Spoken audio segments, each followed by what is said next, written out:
Fui interno en Nickelodeon Studios durante el 2005 para obtener mi título en animación. No me pagaban, de hecho la mayoría de las pasantías no son pagadas, pero tuve algunas experiencias más allá de la educación. Los adultos no lo ven como un buen trabajo, pero la mayoría de los niños se cagarían si pudieran estar ahí. Como trabajaba con editores y animadores, me tocaba ver los capítulos nuevos antes de que salieran al aire. Iré al grano sin dar muchos detalles. Acababan de hacer la película de Bob y el staff entero estaba falto de creatividad, así que les tomó mucho tiempo iniciar la siguiente temporada.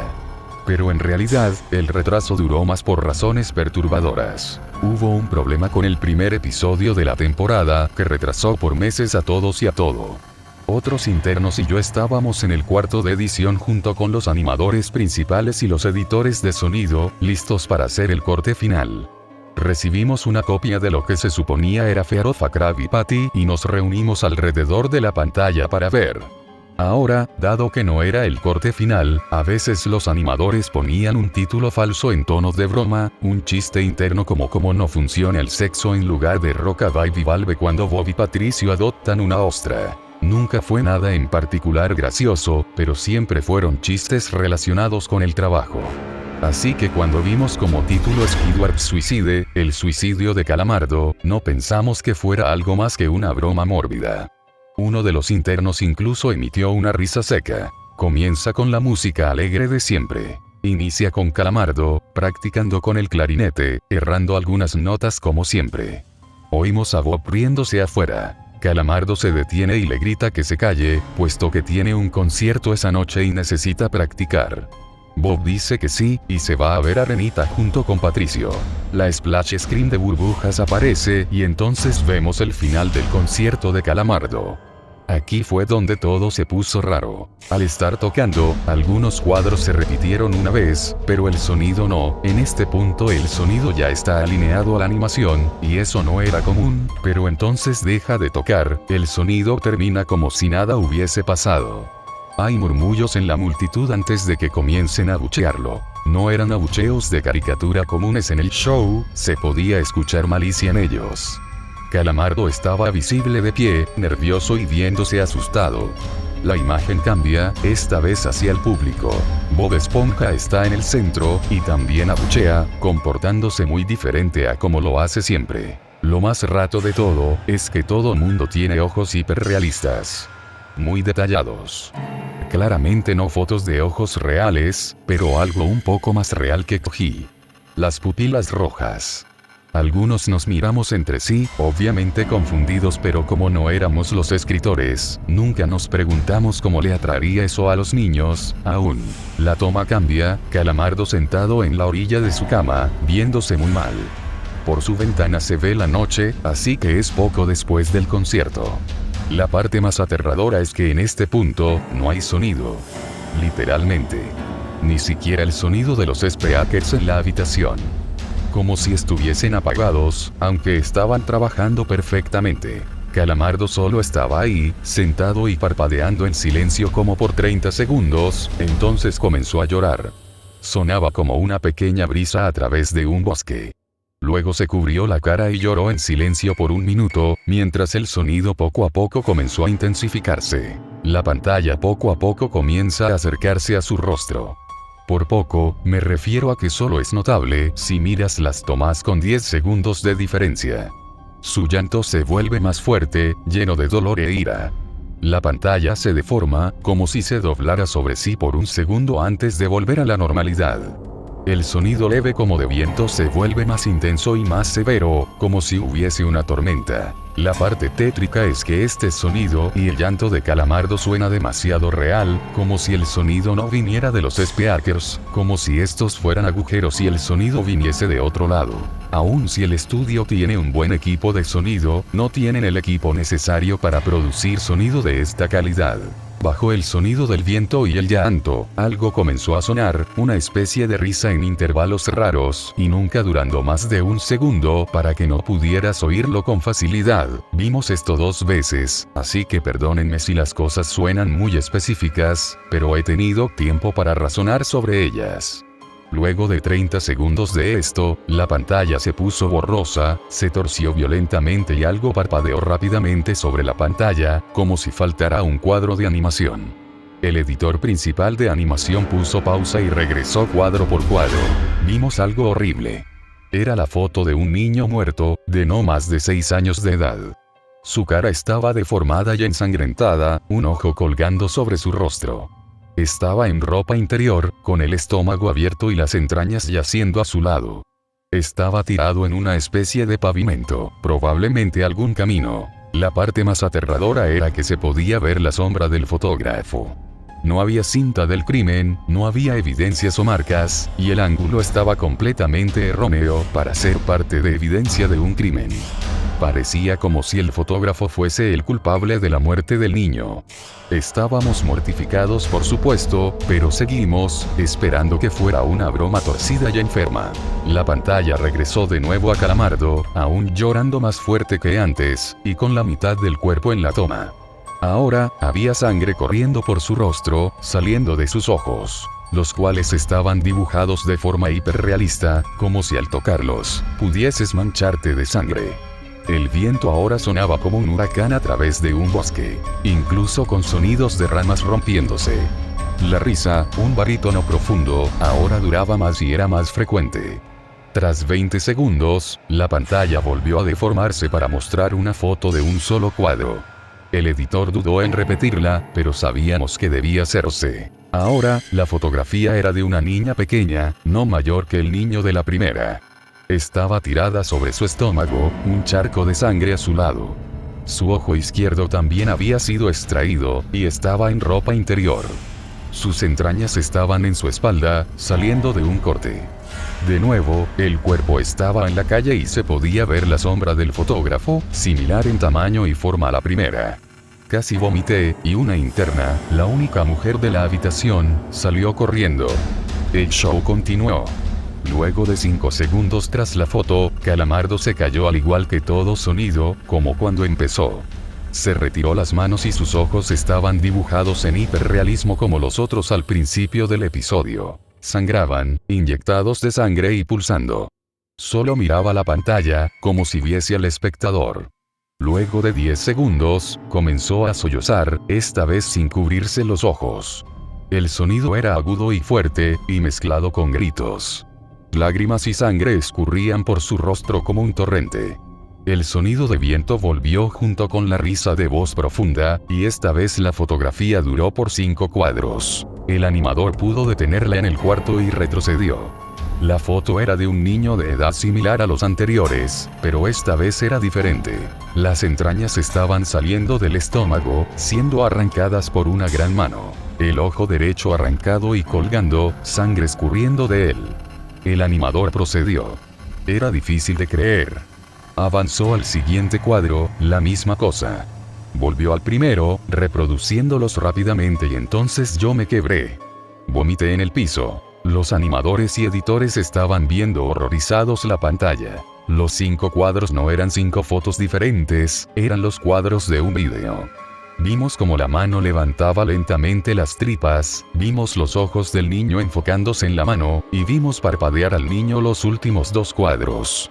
El editor principal de sonido nos dijo que paráramos, que tenía que llamar al creador para que lo viera por sí mismo.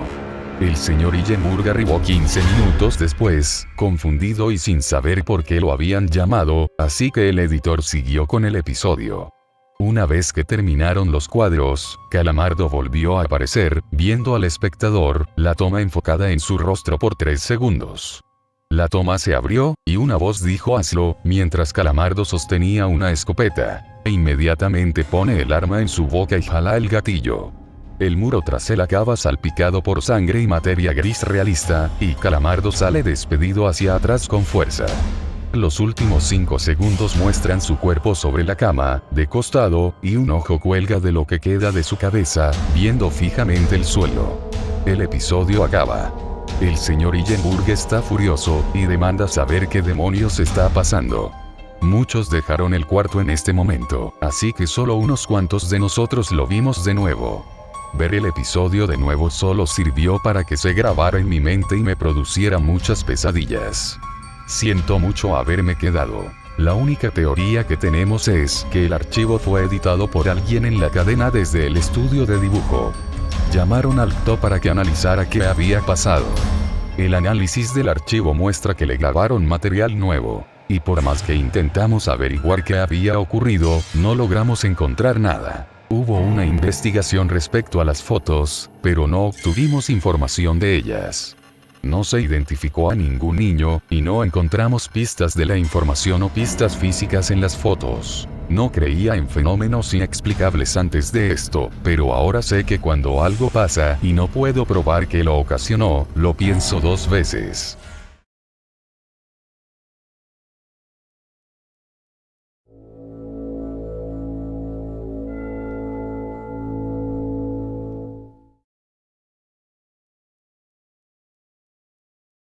Algunos de ustedes pueden haber oído que la corporación Disney es responsable de al menos un verdadero pueblo fantasma. Disney construyó el complejo de la Isla del Tesoro en el Backers Bay en las Bahamas.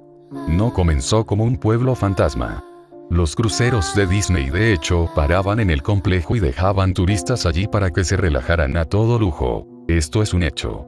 Búscalo tú mismo. Disney gastó $30 millones en el lugar, sí, $30 millones.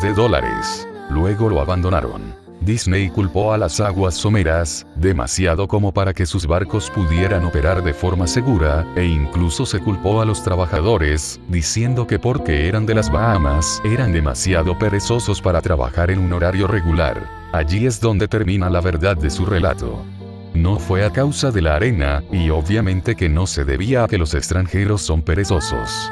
Ambas eran excusas convenientes. No, sinceramente dudo que esas razones fueran las genuinas. ¿Por qué dudo tanto del informe oficial? Debido al Palacio de Mowgli. Cerca de la ciudad costera de Emerald Isle en Carolina del Norte, Disney comenzó la construcción del Palacio de Mowgli a finales de los años 1990. El concepto era un complejo con temática de selva con, claro, un gigante palacio en el centro de todo el asunto. Si no estás familiarizado con el personaje de Mowgli, te ayudará a recordar la historia del libro de la selva. Si no lo has visto en ningún otro lado, quizás lo conozcas como uno de los dibujos animados de Disney de décadas pasadas. Mowgli es un niño abandonado, en la selva, esencialmente criado por animales y al mismo tiempo amenazado / perseguido por otros animales. El Palacio de Mowgli fue una empresa polémica desde el comienzo. Disney compró muchísimos terrenos caros para el proyecto, y de hecho hubo un escándalo por la compra de ciertas propiedades. El gobierno local expropió varias de las propiedades, solo para luego venderlas a Disney. Incluso una casa que apenas había sido terminada de construir fue expropiada con poca o ninguna explicación. La tierra tomada por el gobierno era supuestamente para un ficticio proyecto de una autopista. Sabiendo muy bien lo que estaba pasando, la gente comenzó a llamarlo la autopista de Mickey Mouse. Luego estaba el arte conceptual. Un grupo ejecutivos de la compañía de Disney organizó una reunión en la ciudad.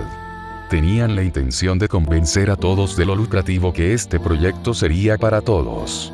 Cuando les mostraron el arte conceptual, este palacio indio gigantesco, rodeado de selva, cuyo personal sería hombres y mujeres en taparrabos y con equipos tribales, bueno, basta con decir que a ninguno le gustó la idea. Estamos hablando de un gran palacio indio, selva y taparrabos. Y ubicado no solo en el centro de un área relativamente adinerada, sino también en un lugar algo xenofóbico del sur de los Estados Unidos. Era una mezcla cuestionable en ese momento de la historia. Un miembro de la multitud intentó asaltar el escenario, pero fue contenido rápidamente por los guardias de seguridad luego de haber partido uno de los carteles de la presentación con su rodilla.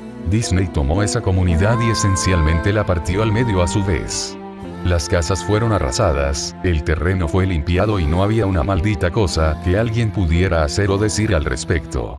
La televisión y periódicos locales estaban en contra de la construcción al principio, pero alguna demencial conexión entre el grupo mediático de Disney y los medios locales hizo que las opiniones se volvieran completamente opuestas a las iniciales. Así como Disney había gastado esos millones en la Isla del Tesoro en las Bahamas para luego abandonarlo, ocurrió lo mismo con el Palacio de Mowgli. La construcción se completó. El complejo de hecho tuvo huéspedes. Las comunidades de los alrededores se inundaron del tráfico y las molestias habituales asociadas con la afluencia de turistas perdidos y furiosos. Luego todo cesó de funcionar. Disney lo cerró y nadie sabía qué diablos pensar. Pero estaban bastante contentos por ello. La pérdida de Disney fue muy divertida y maravillosa para un gran grupo de personas que no querían este lugar desde el comienzo. Sinceramente, no volví a pensar en el lugar después de enterarme de que había cerrado, hace más de una década. Yo vivo tal vez a 4 horas de Emerald Isle, así que realmente solo escuché los rumores y nunca me enteré de nada personalmente. Después leí un artículo sobre alguien que había explorado el complejo de la Isla del Tesoro y publicado un blog entero sobre todas las locuras que había encontrado allí. Cosas que habían sido simplemente abandonadas. Cosas destrozadas, pintarrajeadas, probablemente arruinadas por los ex empleados descontentos por haber perdido sus empleos. Demonios, los residentes locales de toda esa área probablemente habían querido participar en la destrucción del lugar. La gente allí se sentía tan enfadada por la Isla del Tesoro como la gente de Emerald Isle por el Palacio de Mowgli.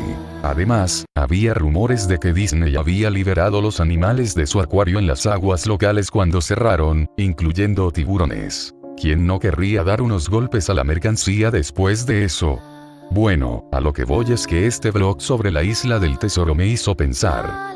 A pesar de que habían pasado muchos años desde su cierre, me figuré que sería genial hacer algo de exploración urbana en el Palacio de Mowgli.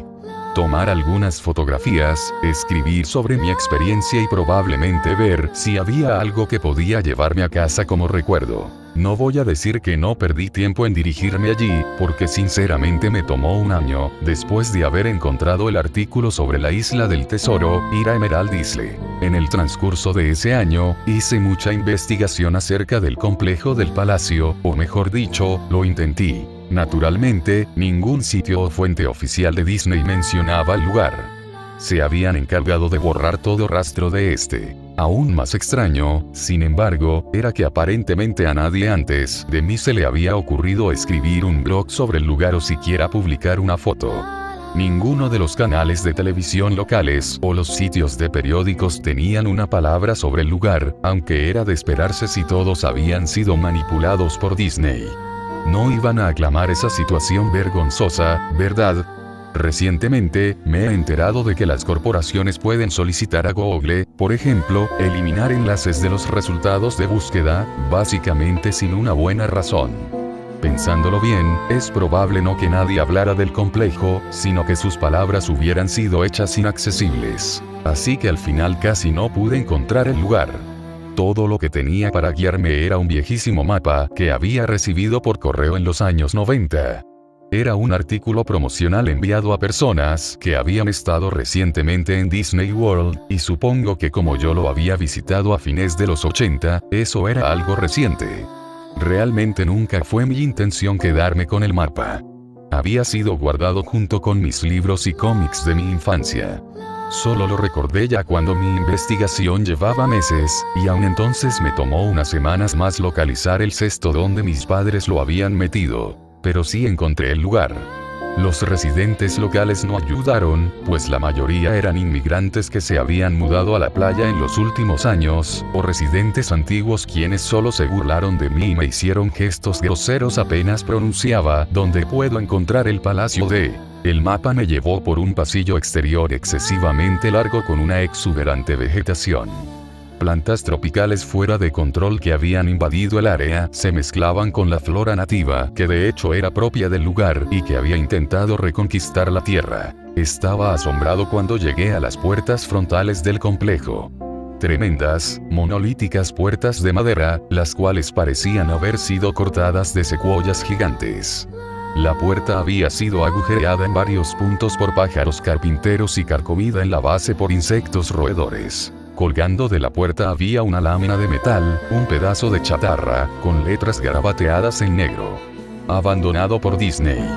Claramente era obra de algún residente o un ex empleado que había querido hacer una pequeña protesta. Las puertas estaban abiertas lo suficiente como para atravesarías a pie, pero no conduciendo, por lo que habiendo tomado mi cámara digital y el mapa, cuya cara posterior mostraba un esquema del complejo, me puse en camino. Los jardines interiores del lugar estaban tan desbordados de vegetación como la entrada.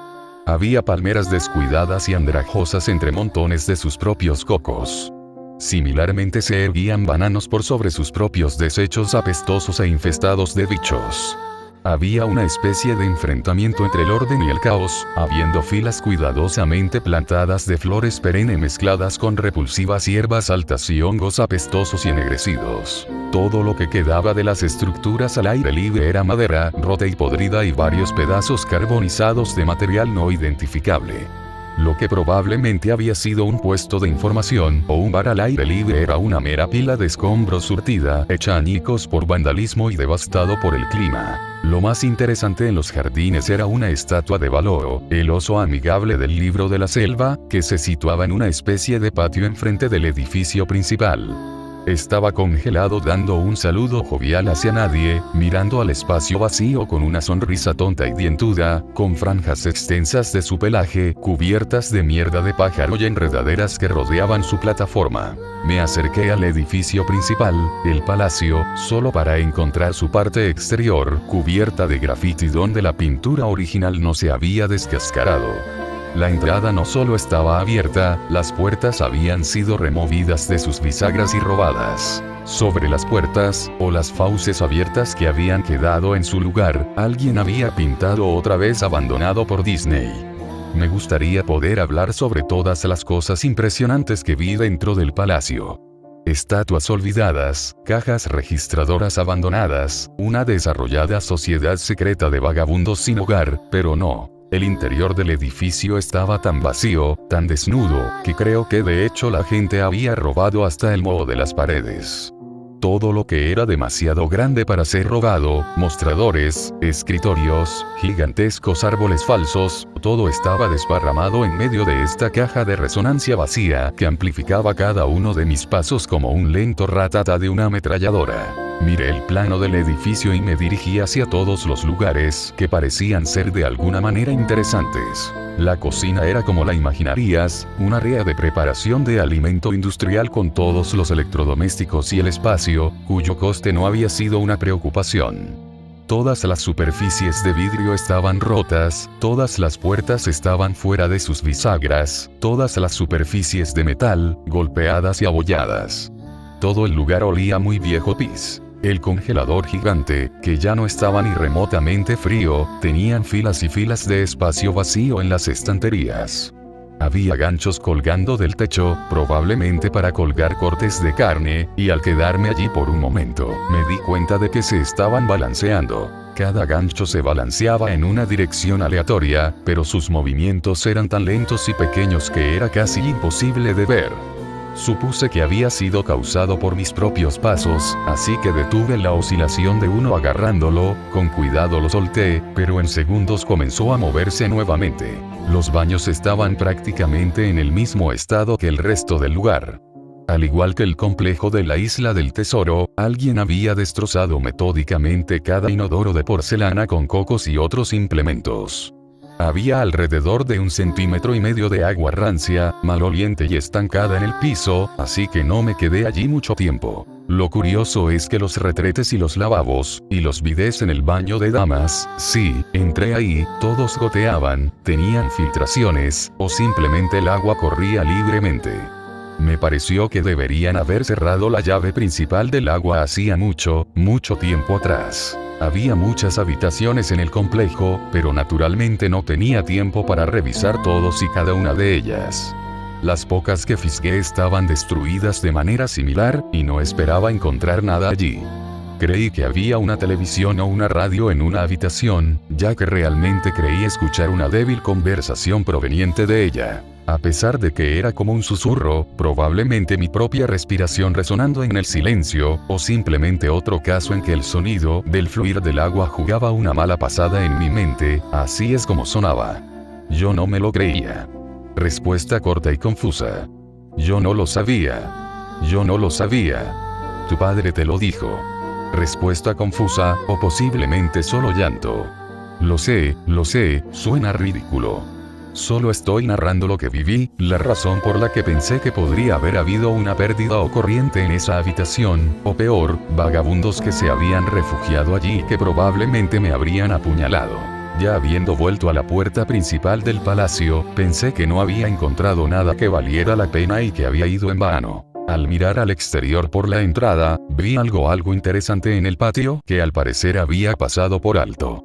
Algo que me daría por lo menos una cosa que podría obtener de todo este trabajo, aunque fuera solo una fotografía. Había una estatua muy realista de una pitón, de tal vez 25 metros de largo, enroscada en sí misma y tomando sol sobre un pedestal justo en el centro del área. Era casi la hora de la puesta del sol, por lo que la luz daba sobre el objeto de manera perfecta para una fotografía. Me acerqué a la pitón y tomé una foto. Luego me puse de puntillas y tomé otra. Me acerqué aún más para capturar el detalle de su rostro. Lentamente, con indiferencia, la pitón levantó la cabeza, me miró directamente a los ojos, giró y se deslizó fuera del pedestal, a través de la hierba, y hacia los árboles. Ella y sus 25 metros. Su cabeza desapareció en el bosque incluso antes de que su cola hubiera dejado el solarium. Disney había liberado a todos sus animales exóticos en los jardines. Allí mismo, en mi plano estaba la casa de los reptiles. Yo debería haberlo sabido. Había leído acerca de los tiburones de la isla del tesoro, y debería haber sabido que habían hecho esto. Yo estaba estupefacto, completamente atónito. Mi boca debió de haber estado abierta durante un largo rato antes de que yo regresara a la tierra y la cerrara. Parpadeé un par de veces y retrocedí de donde la serpiente había estado, de nuevo hacia el palacio. A pesar de que ya se había ido definitivamente, no quería correr ningún riesgo y regresé al edificio. Tomé unas cuantas respiraciones profundas, me abofeteé a mí mismo para volver en mí después de eso. Busqué un lugar para sentarme, ya que mis piernas se sentían como si fueran de gelatina a esta altura. Por supuesto, no había lugar para sentarse a menos que hubiera querido apoyarme en los vidrios rotos y alfombras de hojas muertas o subirme a un escritorio de cuestionable fiabilidad. Yo había visto unas escaleras cerca del vestíbulo del palacio y decidí ir a sentarme allí hasta que me sintiera mejor. La escalera estaba lo suficientemente alejada del frente del edificio, por lo que estaba relativamente limpia, salvo por una sorprendente acumulación de polvo. Arranqué un trozo de metal de la pared, pintado nuevamente con la leyenda de abandonado por Disney, a la cual ya me había acostumbrado. Coloqué el trozo en la escalera y me senté sobre él para al menos mantenerme algo limpio. La escalera se dirigía hacia abajo, por debajo del nivel del suelo.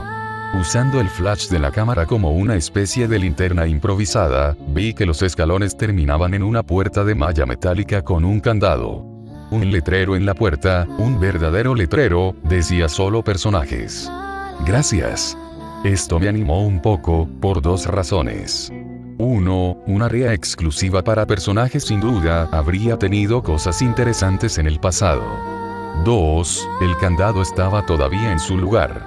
Nadie había ido allí abajo. Ni los vándalos, ni los saqueadores, nadie. Este era el único lugar que realmente podría explorar y en el que tal vez encontraría algo interesante que fotografiar o robar descaradamente. Yo había llegado al palacio básicamente con la idea de que estaría bien tomar lo que quisiera porque, ya sabes, abandonado. No tomó mucho esfuerzo violentar el candado. Bueno, en realidad no fue así. Lo que no tomó mucho esfuerzo fue violentar la placa de metal a la que el candado estaba enganchado. El tiempo y el deterioro habían hecho casi todo el trabajo por mí, y pude doblar la placa metálica lo suficiente como para sacar los tornillos de la pared, algo que aparentemente a nadie más se le había ocurrido, o no había podido hacerlo entonces. El área exclusiva para personajes fue un cambio sorprendente y muy grato con respecto al resto del edificio que había visto. Para empezar, una de cada 2 o 3 de las luces fluorescentes del techo funcionaban, aunque parpadeaban y se atenuaban esporádicamente. Además, nada había sido robado o roto, más allá de que el tiempo y la exposición al aire se hacían notar. Había mesas con blocs de notas y bolígrafos, había relojes, incluso un reloj de fichar en la pared con tarjetas marcadas y todo. Había sillas esparcidas por ahí y había incluso una pequeña sala de descanso con un televisor viejo que mostraba estática y comida y bebida podridas ya hacía mucho tiempo sobre los mostradores. Era como una de esas películas post-apocalípticas donde todo queda como estaba en el momento de la evacuación. A medida que caminaba por los pasillos laberínticos subterráneos del área exclusiva para personajes, las cosas solo se hacían más y más interesantes. Avanzando, se veían escritorios y mesas derribados, papeles esparcidos y casi fundidos con el suelo húmedo, y una gran alfombra de moho que lentamente estaba adueñándose del verdadero tapiz carmesí en putrefacción. Todo era algo fofo. Cualquier cosa de madera se desintegraba cuando le aplicaba apenas la más mínima fuerza, y prendas de vestir colgadas de ganchos en una de las habitaciones simplemente se deshacían en hilachas húmedas y intentaba descolgarlas. Una cosa que me molestaba era que la luz era cada vez más escasa y menos fiable cuanto más me adentraba en las frías, húmedas y asfixiantes profundidades del lugar. Finalmente, llegué a una puerta de rayas negras y amarillas con las palabras preparación de personajes 1 estarcidas en ella. La puerta no se abría al principio. Asumí que ahí era probablemente donde se guardaban los disfraces, y sin duda quería una fotografía de ese desastre retorcido y apestoso. Por más que lo intentara desde varios ángulos y con varios trucos, la puerta no se movía. Por lo menos, hasta que me di por vencido y comencé a alejarme. Fue entonces cuando se oyó un leve chasquido y la puerta se abrió lentamente con un chirrido. En el interior, la habitación estaba completamente a oscuras. Como boca de lobo. Utilicé el flash de la cámara en busca de algún interruptor de luz en la pared junto a la puerta, pero no había nada. Mientras yo buscaba, un fuerte zumbido eléctrico cortó con mi entusiasmo de una sacudida.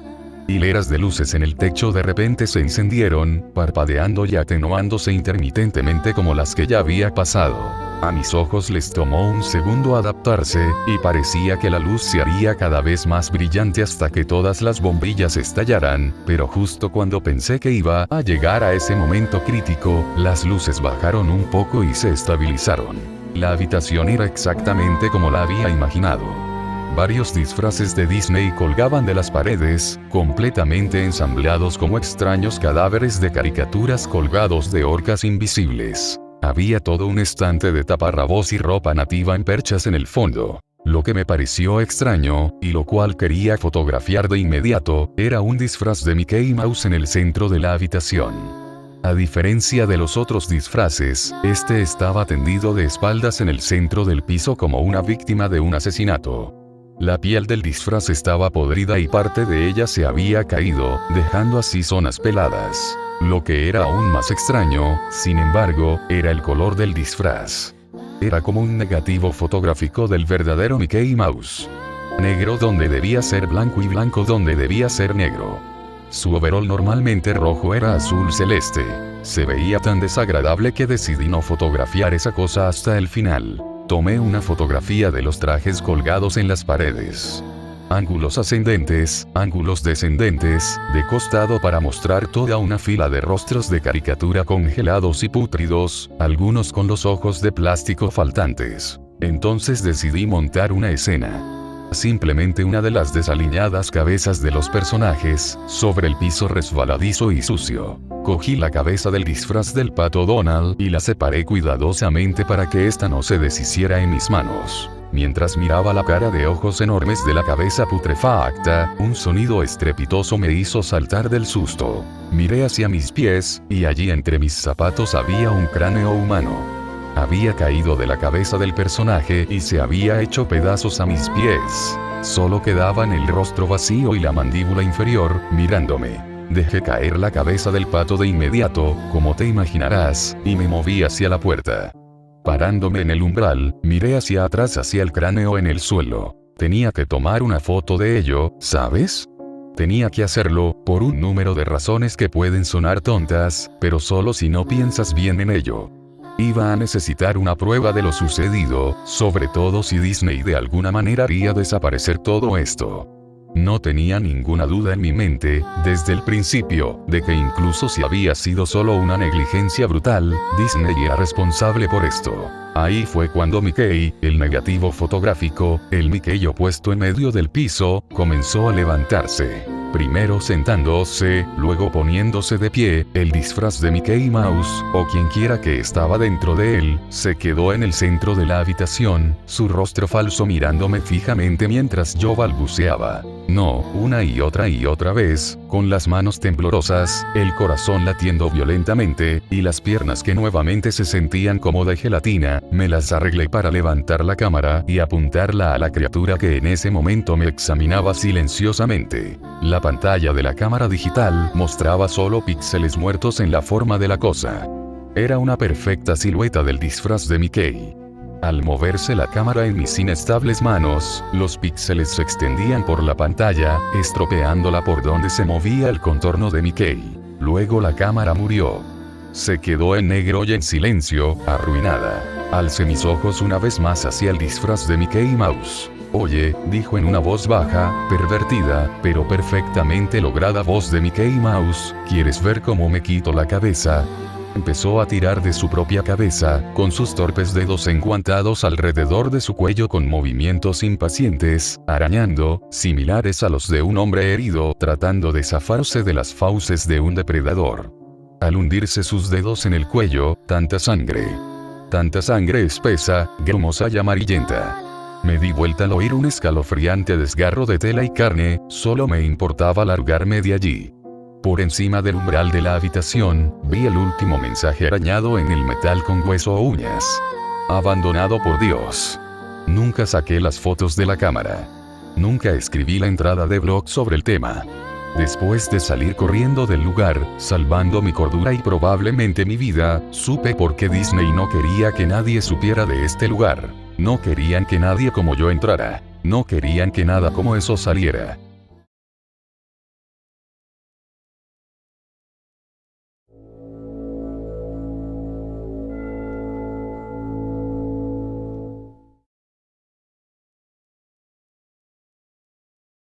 Esto pasó en una pequeña ciudad de Francia y salió en todos los periódicos locales. Una niña de 9 años, hija única y de padres pudientes de gran influencia, tenía todo lo que hubiese querido y deseado una niña, pero con una soledad incomparable.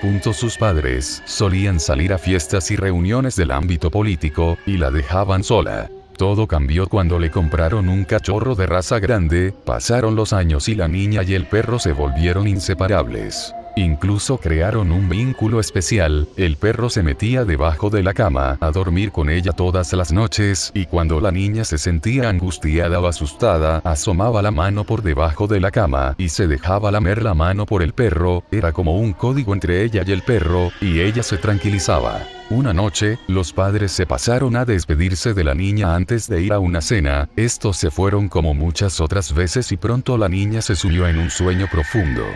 En la noche, un fuerte ruido la despertó, eran como rasguños leves y luego más fuertes.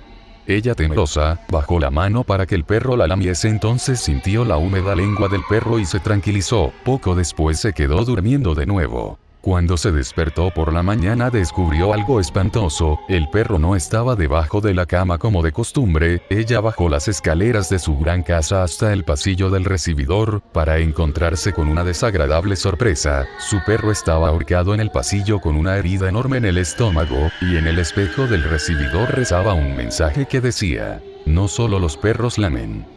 Se dice que cuando los padres volvieron, la niña estaba totalmente trastornada y solo decía: "¿Quién me lamió?". Aún se busca al autor de tal aberración.